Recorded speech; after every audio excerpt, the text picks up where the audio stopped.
Hello and welcome to Canutillo Combos, the official podcast of the Canutillo Independent School District. Dr. Galaviz, of course, with us, our fearless leader every week. And that's our theme song, apparently. And was that Mancia? And Doug, we had a eventful week. It was the first week of school, and because of that and all the things that surround the first day of school, we have a special guest today. Our special guest, other than Laura, here love you, Laura. We have Mr. Eric Meza, who is brand new to our school district. He is the transportation supervisor for the school district. He is the man in charge of all the buses and all the our fleet here in Canutillo ISD. Mr. Meza, welcome. Thank you. Thanks for having me. Yeah, I think we're gonna have to did we do a background check on Mr. Meza? Well, you know what? We made a couple of phone calls and they all said like he alright. Yeah. But he's wearing that Denver Bronco stuff, and what is he doing? Well, you know, must be the heat. It's because we're gonna win the Super Bowl this year. Yeah, you get with Mr. Wilson. All I would tell him is as a Washington Redskins fan, They're not the Redskins anymore. Well, they're not the Redskins, and they're being sold. They were already sold. Yeah. The only thing that's gonna happen is Denver is what's Wilson's wife's name? Sierra. Sierra's gonna write a song. Yeah. About them losing. About winning the Super Bowl. Not with Wilson, they won't. No. He's done. Anyway, but what we are going to win is some football games, hopefully. This we're Coach Brooks. But again, back to your point, first week of school, and with every week, again, there's always challenges. Yeah. We definitely had a great first week. We just closed out. It's Friday today when we're recording this. We had Charlie Clark out at Garcia dancing with Bobby. We had tons of activities, tons of festivities. First day of school was fantastic. Our students, 6,000 of them, came in. Were greeted by teachers with smiles, by principals with plans. Everything was really, really well. I think, Doc, you would be happy. You're happy with the way we. It's the principals. Shout out to the principals, definitely, being organized, being prepared, and like Mr. Meza, getting the buses and changing routes, and that causes anguish and why do I have to walk one block this way? And, all the whys, and again, and Mr. Meza coming in brand new to the district, he had an opportunity to really assess what the plans we had, try to refine them. And then really coping with a lot of stuff going on. We brought him on because there were some calls from parents about issues with transportation, questions about some of the changes, and we wanted to give him an opportunity to address the parents, address those concerns, and really explain why it's a challenge right now to operate a school bus system. And first of all, Mr. Meza, how would you say this first week went with your employees and your buses? So first week went really well. I thought the drivers, bus monitors were eager to get back to work, especially with the $22 an hour increase and starting pay for them, and $15 for the bus monitors. First week went well, as expected. Tons of phone calls coming in. Where's the bus? Where's the where's the stop? And that's expected. At any district transportation department, you're going to have that influx of calls the very first couple of days. The bus is running late, and reason being is that you have these parents basically taking their students to school on their very first and second day. So that's expected, at every district. Yeah. Okay, and like you mentioned, also is we have parents calling, and why was the bus stop moved, and why are we walking in this direction and not the other direction and whatnot. Over the short summer time that I got a chance to look at the bus routes from previous years. There was some adjustments made. We want to try to run as efficient as possible without trying to, make it any more difficult for students or even parents and inconvenience them. But it just didn't make sense. There was some bus stops that, unfortunately were moved, and some routes were condensed to try to alleviate the lack of resources that we're currently experiencing in missing drivers. But as far as bus stops and trying to run as efficient as possible, it didn't make sense to have like two stops on the same street on opposite ends of the corner. So we made those type of adjustments to say, instead of stopping at both ends of the street, why don't we make it in the middle, and our students are walking to one bus stop as opposed to two different ones, all within reason, of course. For elementary students, we like to keep our bus stops or students walking 2 to 3/10 of a mile, nothing more than that. That is reasonable. Middle and high school students are able to walk 5/10, half a mile, to their bus stops, and that's what we did. Far and few between stops that they're having to walk anything more than that. So who regulates that? Like when you said 5/10, 2. that is TEA guidelines. That's their recommendations. Nothing more than 2 to 3/10 of a mile for elementary students. So we're not randomly picking. No. We're not randomly picking numbers, and no. Okay. This is And then of course we take into consideration dangerous routes. Exactly. And major thoroughfares, all that stuff. Exactly. We're not asking students to walk on Donovan, for half a mile, because of the amount of traffic flow that is there, So we do take those things into considerations. How has the traffic on I-10, like by the high school, going that way? Because I see, like, even coming this way to central office, there's a So backup. there are some delays, and we are experiencing some delays with that on the access roads to the high school.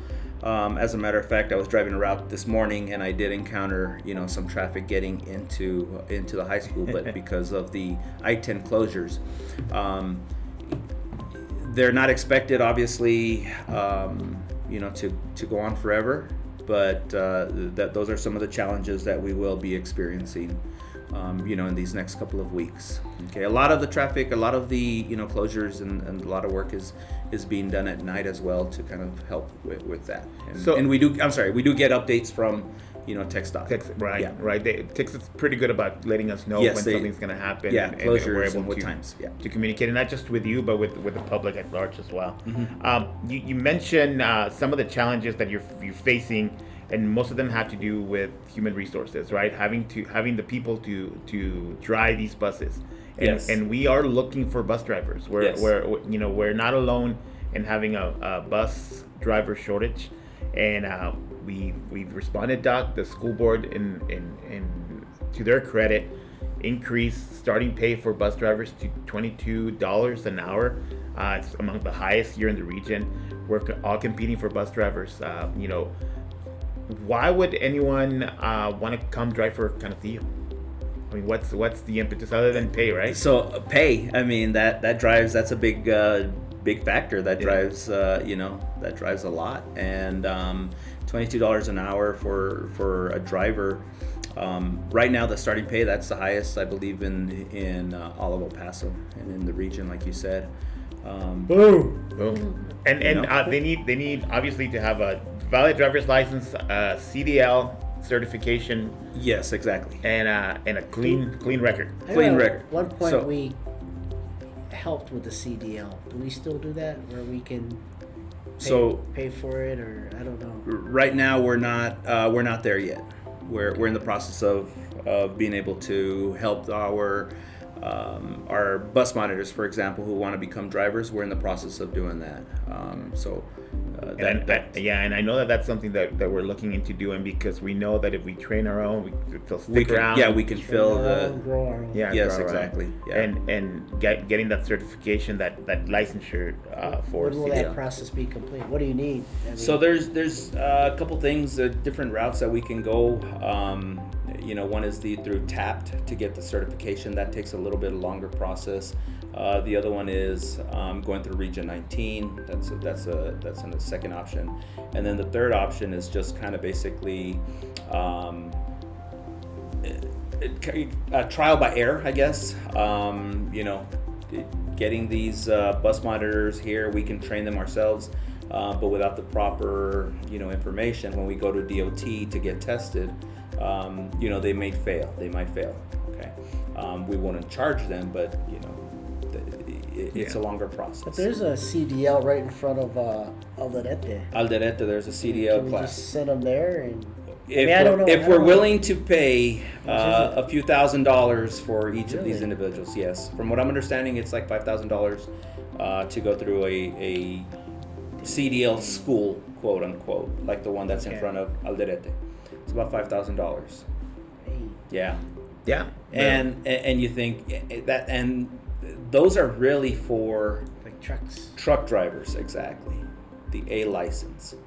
Now, we could have individuals with a CDL A license who are no longer wanting to be on the road, or and they can transition over to us, but they do need the PNDS endorsements, the passenger and school bus endorsement, to be able to drive Okay. our school bus. And that's what we are seeing. We are seeing some applicants who have come through that they have their Class A driver's license, but they don't have those endorsements. And that's where the holdup is, We also had this week some issues with, and this is someone who's been either as a former reporter covering schools and working in schools for the last 13 years. We see this every year. Kids are kids, and they're gonna fall asleep on the bus. All right. Yes. But we have, and we want to reassure parents that we have systems in place to make sure that they're never left overnight on the bus. That the bus driver doesn't, turn the bus over to the barn and leave them behind. And making sure that yes, even if a student falls asleep, misses their bus stop, that we're on top of it. Yes, that is correct. So we have, different checks in place. At the very start of their shift, they do what we call a pre-trip, make sure that the bus is road safe, make sure that, all our lights and our emergency exits are working properly. Everything is done to ensure that bus is ready to roll out in the mornings, okay? And what our protocol is that after we get to our elementary, we pick up the students. We pick up the students, drop them off at the elementary school in the mornings. Once they are all off the bus, our driver is instructed to get up off of their seat and walk all the way to the back of the bus, okay? And they're ensuring that there are no students left on the bus before they start their, what we call our second tier, okay, which will include either a middle or a high school, okay? So once that is done, our driver is able to proceed on their route and start to pick up the middle or the high schools, okay? The same check is put in place once they get done at the middle or the high school. Make sure that there's no students left behind. And then the third check for that morning is done once we get back to the bus barn or the bus garage. How do you verify that every bus driver is following that protocol? That is their safety. That is part of their pre-trip. That is part of their inspection. Documented and It's not a documented check, but that is just a standard across the board. And do we have cameras on buses? Yes, we do have we- cameras on buses. So if we ever, need to do a spot check or verify, yes, we can do that. Right. Yeah, Right. So and that so happens. we're able to hold them accountable if need Yes, be. exactly. And do that in that regard. Now, And let me. I'm sorry. Go ahead. But that is also done in the afternoons. yes. Okay, so we pick up the students at school after school. We go to our stops, and when we arrive at our last stop for that elementary school, we do the same check. Our bus driver gets up off of the seat and goes up and down the aisles to make sure that there's no students that have fallen asleep. They're not hiding under the the benches, making sure that they're not searching for their little pencils that might have fallen out of their backpack or whatnot, scissors. They're doing that check, okay, and then once that is clear, then they begin to head to their either middle or high school, which is once again their second tier. what we call second tier. And then once again, after the middle or high school is done, we do that same check. Once we get back to the bus garage, there's a third check that there is still no students that's going to be left at the bus garage after we arrive for the evening. Right. Yeah. So there's checks and balances here to making sure that our kids are delivered and are home and not left behind on the bus. I know Exactly. that's a concern with parents sometimes when their babies fall asleep on the bus. Yes. But even if they were to fall asleep, miss the bus stop, and mom or dad is not at the bus stop to receive them, we will check on them. We will make sure that they get home safe. Yes. And so we want to reassure parents that that's the case.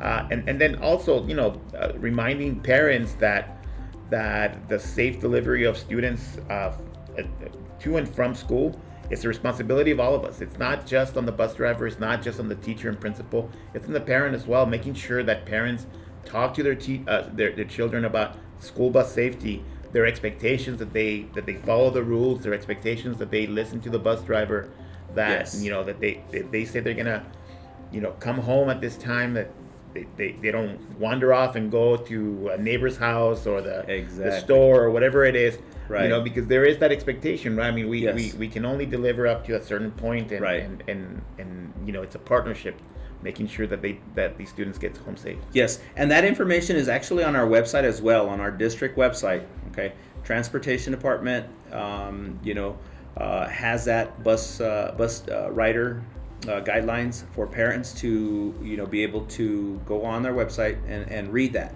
What are the guidelines? Okay, that is out there. I was out at the high school earlier, a couple days before school started. They called if anybody from transportation could come out, to kind of provide that information to the incoming students and new students to the area. And I was out there, and I did speak to some parents that were there. I did provide them the actual copy of the handbook. I provided them with bus route information as well. I also, informed them that any changes that they could find all of our bus routes on the district website. Great. Under facilities, transportation department. Over on the left-hand side, we've got bus routes and a little bit of some more information. That's great. Yeah. That's great. Doug, I don't know about you. I rode the bus when I was in school. You ride the bus? I rode the bus, and Was you it? No. I was doing Governor Abbott joke. oh, I don't know where that was going, but anyway, so and I remember the bus driver, and these bus drivers are the first ones to see our babies in the morning, yeah. the last ones to send them back home. So they're critical to First the one mission was- of our school district. I know I was talking to Dr. Aranda from JDE, and she thought of maybe giving like a roster. But it'd be cool if we can get a roster and a picture of every kid, so the bus driver can see Javier, little Gustavo coming on the bus, and that way you get a picture, a name, the picture. Yeah. But after a while, Yes. right? Yeah, so just with first couple of days of school, we've got drivers that may not have driven this or serviced this school, in the past for whatever reason. So we do have new drivers that are servicing these schools that may not be familiar with the faces of the students or even the names. Okay, somebody who chooses a route for the past 5-6 years, the same route over and over and over for the past couple of years, will know more or less who their students are because they've seen them since first graders. So now they're fourth graders and they know their names because they've seen them year in and year out, right? But one thing is that the first couple of days, because we had new students, drivers switch routes, it is a challenge. That is, I'm not going to lie, that is a challenge that we do encounter year in and year out. And one thing that we've kind of thrown around the table is how do we fix this issue? How do we avoid some of the students being put on the wrong bus? Yeah, I thought of I don't mean cut you, No. Mr. Eric. But next year, because it's a challenge, right? So every challenge you want to develop solutions on how to meet this challenge. One is, I know we were talking about the Uber technology. Yes. Looking at different technology that we can put on the bus, so parents know where the bus is. But also, just thinking of maybe during open house, having that bus driver and that bus there. So every 6 elementaries, here's your bus number, here's your driver, and you start kind of part of putting names and it's part of the process. Part of the process, yeah. Here. That's a great idea. And I think some of these things can start during registration. By the parents providing us with that information. If your student is going to be a bus rider, and we know that for a fact that they're going to be catching the bus because there's no other option. I don't have a vehicle, so I know I got to put my kid on the bus. What is the bus stop that he or she is going to be boarding? Okay, and if that parent can provide us with that information to the school, or during the registration process, like I said, and provide that information to our drivers on day one, we're already ahead of the game. Right. We already know that at the corner of X Street and Y Street, I'm gonna have maybe 10 kids that get off the bus, and who are they, and who we've got that that check in place. There's different solutions, especially for this first couple of days of school, especially if we don't know maybe even as simple as having the campus before they leave. Okay, who's riding the bus? Okay, maybe an exercise for some of the younger kids, kinder, first, second graders, on a note card. What is your name? Let's write your name, first name and last name, right? And so when they get onto our bus, they hand that index card or whatever it is to our driver, so that at least our driver now has the student's name that is on the bus. So in cases where do you have because it happens every school year, is that students gets put on the wrong bus. So when we're calling our drivers, hey, bus number 1, do you have Eric Meza on your bus? Hold on, let me check my cards.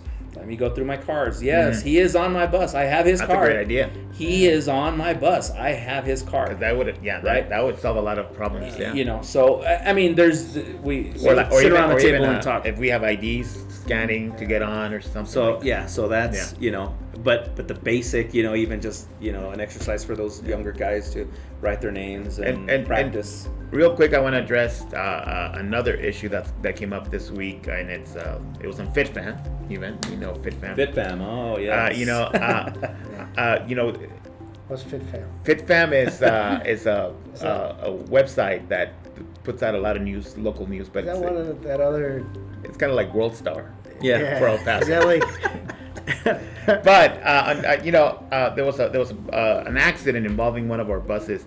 Again, having been around for a while, I would say that 95 to 98% of the time when a school bus involved in an accident, it's not the school bus driver's fault, that it's someone else not following the rules, laws, and procedures for handling a school zone or school bus safety regulations. This was the case for us this time around as well. Yeah.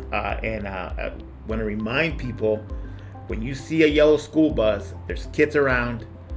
Be mindful, follow all the rules. If the bus stop, you stop. Yes. And wait and be vigilant. Yes.